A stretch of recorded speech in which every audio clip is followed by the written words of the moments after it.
ये है F900।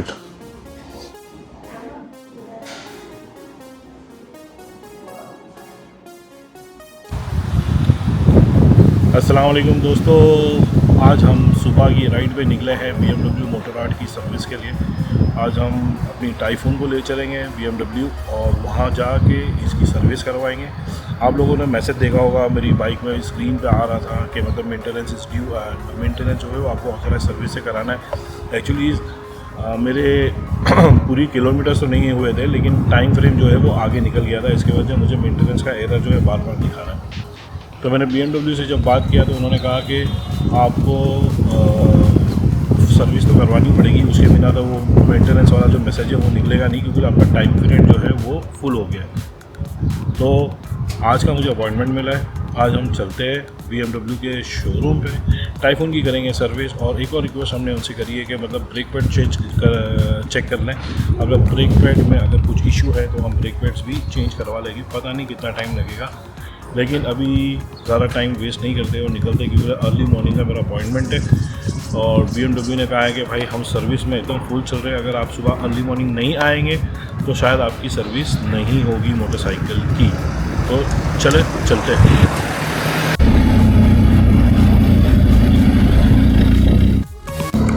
Hello,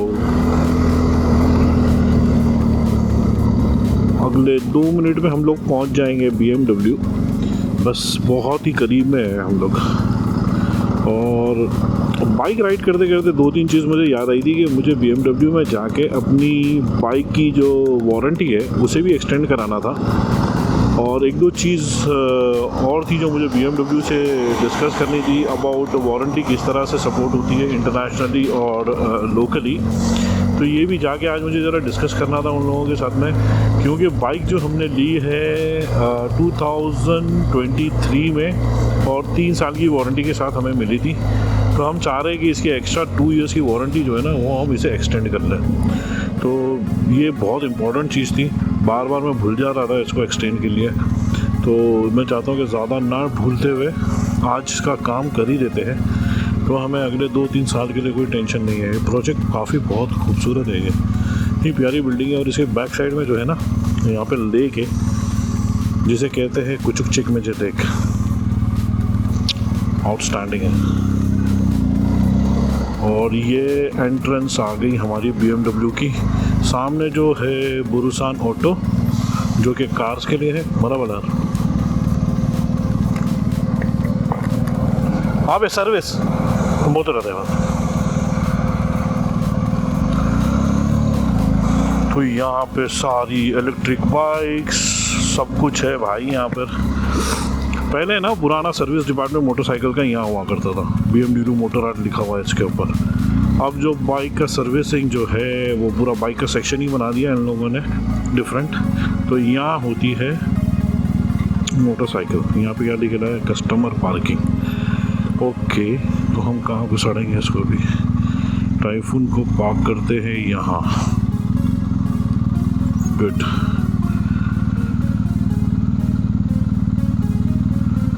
very good.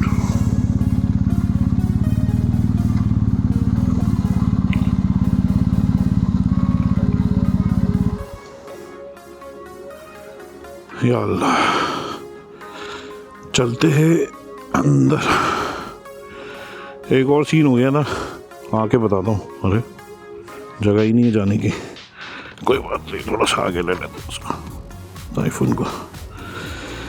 और 1-2 चीज़ थी आपको अपडेट करनी थी, तो मैं सोचा कि सब काम हो जाए एक बार, उसके बाद ही फिर मैं आपको अपडेट देता हूँ। यहाँ चलते हैं एरन के पास। यहाँ मिलेंगे हमें एरन भाई। ये देख रहे हैं, ये नई वाली BMW 1300 सीरीज़।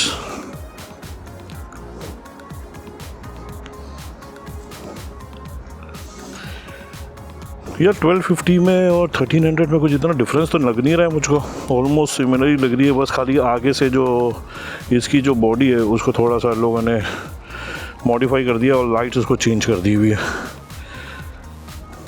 वैसे तो मुझे 1300 जो 1250 जो है वो ज़्यादा ही बेटर लग रही है। हो सकता है इसकी सीटिंग वगैरह भी ट्राई करेंगे किसी दिन।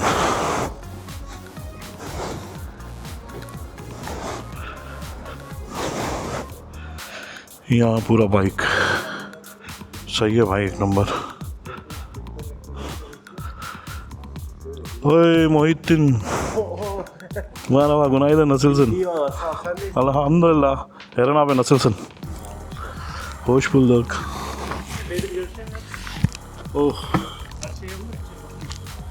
How are you brother?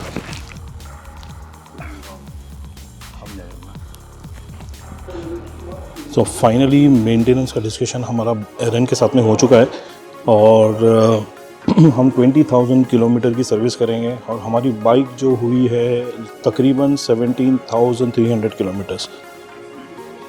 लेकिन पॉपअप मैसेजेस आने को स्टार्ट हो गए थे क्योंकि लिए 1 साल ऑलमोस्ट हो चुका था सर्विस करा के। तो एज़ पर द BMW आपको 20,000 किलोमीटर की जो सर्विस है वो आपको टाइम टू टाइम करानी पड़ती है, या फिर आपके अगर टाइम पूरा हो जाए या फिर आपकी किलोमीटर्स पूरी हो जाए। तो हमारा टाइम एक्चुअली पूरा हो गया था, किलोमीटर्स पूरे नहीं हुए थे। अब वारंटी के बारे में 2 चीज़ डिस्कशन हुई थी कि हमें वारंटी एक्सटेंड करानी है, लेकिन इन्होंने कहा कि हम आपकी वारंटी एडिशनल 2 इयर्स की नहीं कर सकते हैं क्योंकि लिए हमने 3 साल की वारंटी के साथ में बाइक ली थी, जिसमें से 2 साल की वारंटी जो है वो BMW की तरफ से आती है, 1 साल की वारंटी जो है वो BMW मोटोरॉड की तरफ से आती है। तो 2 साल की वारंटी BMW की हो चुकी थी और 1 साल की वारंटी जो है वो BMW मोटोरॉड लोकली जो टर्की से मिलती है वो अभी हमारी एट प्रेजेंट चल रही है। तो इन्होंने कहा है कि अगर हम वारंटी को एक्सटेंड करेंगे तो 2 साल की नहीं होगी, वो एडिशनल 1 ईयर की होगी और जिसके होंगे तकरीबन $500। तो मैंने बोला भाई ये कैसे हो सकता है, ये तो पॉसिबल ही नहीं है। मैंने जब बाइक ली थी तो उन्होंने कहा था कि 3 साल के अंदर मैं कभी भी आके अपनी वारंटी जो है वो एक्सटेंड कर सकता हूँ। तो मेरी ये मैनेजर से बात हुई थी, जो सेल्स के बंदे से बात हुई थी, तो इन्होंने कहा कि नॉर्मली ये तो प्रोसीजर पूरा नहीं होता है क्योंकि आपकी वारंटी जो है वो मार्च में एक्सपायर हो गई है। मार्च 2023 में हमने बाइक डिलीवरी ली थी, तो उस टाइम से टाइम हमारा जो है क्लॉक टाइम स्टार्ट हो जाता है। तो ये इन्फॉर्मेशन आप लोगों के लिए भी बहुत ज़रूरी है कि अगर आप BMW की बाइक लेते हो तो वारंटी के मामले में आप प्रॉपर्ली डिस्कस करें लोगों से और ये पता करें कि मतलब अगर आपको 5 साल की वारंटी चाहिए तो आप स्टार्टिंग में ले लें, या फिर आप मिड में ले रहे हैं तो उसके कंडीशंस क्या है। तो जैसे ऐसे करके हमने मैनेजर से बात करी इसके साथ में, और जो बंदा था जिसके थ्रू मैंने बाइक ली थी, रिजर्वेशन भी करवाई थी और डिलीवरी भी जिससे ली थी, तो हमने जाके उनसे बात की कि भाई आपने तो कहा था 3 साल के अंदर मैं कभी भी अपनी बाइक को जो है वो अपग्रेड कर सकता हूँ वारंटी का फॉर एडिशनल 2 इयर्स। तो अब ये रूल्स क्यों हैं और मैं इसको एक्सेप्ट नहीं करूँगा। अगर आपने मुझे एडिशनल 2 इयर्स की वारंटी अगर नहीं करके दी तो मैं इसको BMW को एस्केलेशन कर दूँगा। तो इन्होंने हायर मैनेजमेंट से बात करी है। अभी हायर मैनेजमेंट ने बोला कि हम आपको स्पेशल अप्रूवल देते हैं कि अगर आप 1 या 2 दिन के अंदर अगर आप वारंटी एक्सटेंड कराते हो तो हम आपको वारंटी एक्सटेंड करके दे देंगे for additional 2 years with the same price, वरना फिर आपको 1 साल की ही वारंटी मिलेगी for the price of 2 years. तो अभी हमने एग्री कर लिया इनके साथ में। हम हमारी मोटरसाइकिल की जो वारंटी है उसको 2 साल के लिए अपग्रेड कर रहे हैं, तो हमारी वारंटी टोटल हो जाएगी 5 साल की, जो 2026 में एक्सपायर हो रही थी अभी वो हो जाएगी 2028 के अंदर। तो अल्हम्दुलिल्लाह फाइनली हमने जब टॉप मैनेजमेंट से बात की, मैनेजर से डिस्कशन किया, तो अभी हमारा फाइनल ये अप्रूवल हो चुका है। तो आई एम सो हैप्पी कि हमारे जो एडिशनल फ़ीस जो है वो हमारी वेस्ट नहीं जाएगी और हमें 2 साल की वारंटी मिल जा रही है यहाँ पे। तो I am very very happy on that. अब बाइक तो इन्होंने चेक करी पूरी, उन्होंने कहा कि भाई पीरियोडिकल मेंटेनेंस जो होता है वो तो आपको करना ही पड़ेगा इसके अंदर।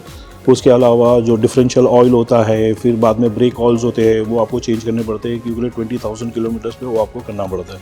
तो हमने बोला भाई चलो वो भी ठीक है, हम कर देंगे। ब्रेक पैड उन्होंने चेक किया, ब्रेक पैड चेक करके उन्होंने कहा कि भाई ब्रेक पैड की ज़रूरत नहीं है, अभी ब्रेक पैड आपके 3 से 5 हज़ार किलोमीटर और राइड कर सकते हैं आप। तो हमारी अभी फ़िलहाल तो बचत हो गई कि हम ब्रेक पैड जो है वो फ्यूचर के लिए रख देंगे। तो जैसे मैंने आप लोगों को बताया कि हमारी अभी जो ये है F900,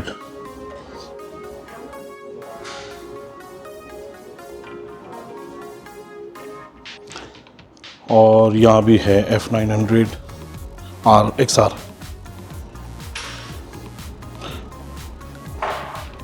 यहाँ है 1300 GS।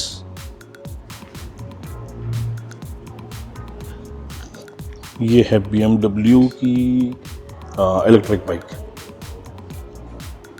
ये भी है BMW की इलेक्ट्रिक बाइक और जो कि काफ़ी चल रही है। मैंने काफ़ी लोगों को देखा है इसको यूज़ करते हुए। हमारे ग्रुप में भी काफ़ी लोगों ने इसको लिया हुआ है। तो बाइक की परफॉर्मेंस तो बहुत अच्छी है इसकी, जैसा लोग कहते हैं। यहाँ देखिए आप 1300 के अंदर ये जो मेटालिक ग्रीन कलर जो है, इट लुक्स सो ऑसम।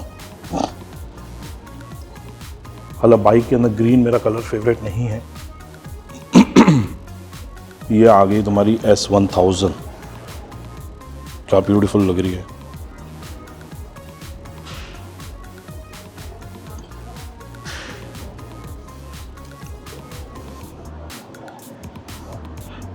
ये है BMW की क्रूज़र बाइक जो कि 1800 सीसी पे आती है। Looks so beautiful. और यहाँ है 1300 GSA जो कि अभी रिसेंटली लॉन्च हुई है और यहाँ पे डिलीवरी मिलना शुरू हो गई है। बड़ी ब्यूटीफुल।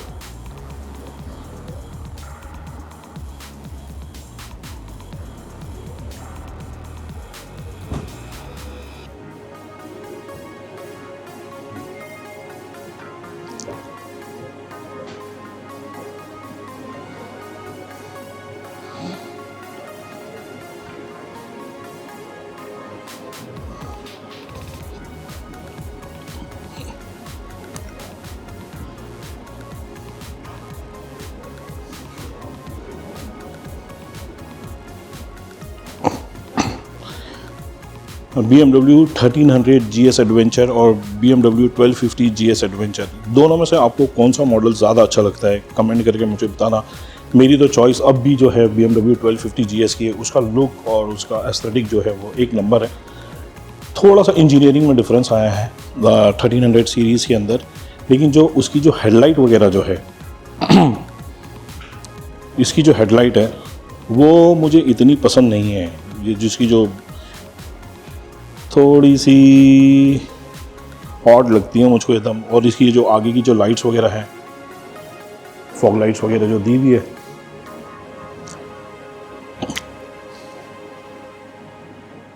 अनदर मेन थिंग ये है इसके अंदर कि जैसे कि हम लोग हमारी मोटरसाइकिल के अंदर एडिशनल जो डेनाली की लाइट्स वगैरह लगाते हैं या GR70 GR40 गोल्ड रनवे की जो लाइट्स लगाते हैं, वो लाइट्स लगाने का यहाँ पे फ़िलहाल में ऑप्शन नहीं है।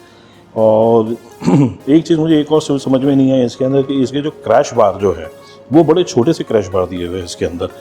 और ये देखें आप, जैसे कि GS 1250 GS एडवेंचर है, उसके जो क्रैश बार्स है वो जो यहाँ से लेके पूरे ऊपर तक कवर करते हैं, लेकिन इसके अंदर जो क्रैश बार है वो सिर्फ और सिर्फ नीचे तक का दिया हुआ है। मतलब अपर बॉडी जो है वो आपकी इसमें सेफ़ नहीं लग रही है। हो सकता है कि इसके अंदर एडिशनल क्रैश बार भी आता हो जो ऊपर तक हो, लेकिन फ़िलहाल तो अभी तक मैंने देखा नहीं है इसके अंदर। अनदर थिंग, ये जो साइड केस स्टैंड वगैरह जो दिया हुआ है यहाँ पर, रैकिंग स्टैंड जो दिया हुआ है, इसके अंदर सिर्फ और सिर्फ अभी आप सिर्फ BMW के रैक्स और बैग्स जो यूज़ कर सकते हो, उसके अंदर आप थर्ड पार्टी यूज़ नहीं कर सकते हो। तो ये बहुत बड़ा डिसएडवांटेज है। प्लस इसके लिए देखिए आप टॉप केस तो लगा सकते हो BMW के, लेकिन अगेन इसके अंदर थर्ड पार्टी बॉक्सेस लगाने का ऑप्शन नहीं है। तो कुल मिला के 3 से 4 चीज़ ऐसी हैं जो मुझे बिल्कुल भी पसंद नहीं आई इस 1300 एडवेंचर के अंदर, जो कि 1250 सीरीज़ में ये सारे एडवांटेजेस है। आप थर्ड पार्टी लाइट्स लगा सकते हो, उसके अंदर आपके पास स्पेस है, एडिशनल रूम वगैरह दिया हुआ है चीज़ों को कवर करने के लिए। और सबसे इम्पॉर्टेंट चीज़ होती है कि आपकी जो साइड बैग्स होती है, जैसे इसके अंदर मैं हार्ड केस लगा सकता हूँ, फ़िलहाल के लिए सिर्फ और सिर्फ BMW की अवेलेबल है। और सॉफ्ट केस नहीं यूज़ कर सकता हूँ, सॉफ्ट बैग में बिल्कुल भी यूज़ नहीं कर सकता हूँ। अगर मेरे पास में सॉफ्ट बैग्स है तो अगर मैं वो बैग इसमें नहीं लगा सकता हूँ, जो कि मैं 1250 के अंदर आराम से यूज़ कर सकता हूँ। तो ये एक बहुत बड़ा माइनस पॉइंट है, जो कि हर राइडर की अपनी अपनी एक चॉइस होती है, अपना एक पर्सपेक्टिव होता है। मुझको जो है वो हार्ड केस बिल्कुल पसंद नहीं है, तो मैं हमेशा सॉफ्ट केस पे ही प्रेफर करता हूँ। तो यहाँ पे तो सॉफ्ट केस जो है वो लगने का सवाल ही नहीं होता है इसके अंदर। तो जो भी ख़रीदना है आपको BMW से ख़रीदना है, और BMW की हर चीज़ जो होती है वो ज़बरदस्त एक्सपेंसिव होती है। अभी हम जो मेंटेनेंस करवा रहे हैं हमारी मोटरसाइकिल का, तो डिफरेंशियल का ऑयल, फ्रेंड मतलब ब्रेक पैड की जो ऑयल्स वगैरह है वो सारी चेंज करके उसका ईयरली मेंटेनेंस पूरा एवरीथिंग चेक वगैरह करके अब हमारे को अप्रॉक्सीमेटली मेंटेनेंस की कॉस्ट आ रही है $500। अब उन्होंने कहा के बाद थोड़ा बहुत हम डिस्काउंट करके दे देंगे आपको, लेकिन ये ज़्यादा पीरियोडिक मेंटेनेंस वगैरह जो है वो काफ़ी ज़रूरी होता है और इट इज़ मैंडेटरी। मैंने भाई चलो जब मैंडेटरी है तो करना पड़ेगा भाई, BMW की गाड़ी है तो बाइक है तो BMW की बात तो सुननी पड़ेगी। 3 घंटा लगेगा अप्रॉक्सीमेट हमें मेंटेनेंस फिनिश करके हमारी बाइक को हैंडओवर होने तक। तो तब तक देखते हैं, यहाँ पे टाइम पास करते हैं। यहाँ पर काफ़ी सारी एसेसरीज़ वगैरह भी लगी हुई है, यहाँ पे जैकेट्स है, गियर्स है, यहाँ पर पूरा BMW के।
मिलते हैं डिलीवरी के टाइम पे और राइड स्टार्ट करेंगे अपनी फिर आगे की। दोस्तों टाइफून की डिलीवरी मिल गई है, पूरा मेंटेनेंस का काम हो चुका है। इसके अंदर oil change, filter change, suspension का oil change, brake oil change, सारा काम हमने फिनिश कर दिया। यहाँ पे अभी हम हमारे टूर के लिए रेडी है। मेन चीज़ यही थी कि हम लॉन्ग डिस्टेंस टूर पे जाने से पहले मेक श्योर करें कि हमारी बाइक की जो मेंटेनेंस वगैरह है वो पूरी तरह से है, सारा चेकअप हो चुका है। जिनका जो BMW का जो ईयरली मेंटेनेंस होता है, हेल्थ चेक होता है, वो भी पूरा हो चुका है इसके अंदर। और अभी तो फ़िलहाल कोई भी काम बाकी नहीं है। जैसे मैंने आपको बताया था कि ब्रेक पैड्स वगैरह चेंज की भी ज़रूरत नहीं है। और बाइक अभी हमें मिल चुकी है ऑलमोस्ट 4 घंटे के बाद। और इसके टोटल सर्विस के हमने पे किए हैं लगभग $450, और $450 और $500 के आसपास हमने पे किए एडिशनल 2 ईयर वारंटी के। तो मतलब लगभग $900 के आसपास हमारा पूरा एक्सपेंस आज का बन चुका है। इससे सबसे बेस्ट ये चीज़ हो गई कि एडिशनल 2 साल की वारंटी मिल गई और गाड़ी का पूरा मेंटेनेंस हो गया है, फुल चेक हो चुकी है गाड़ी, और we are ready to go on the road.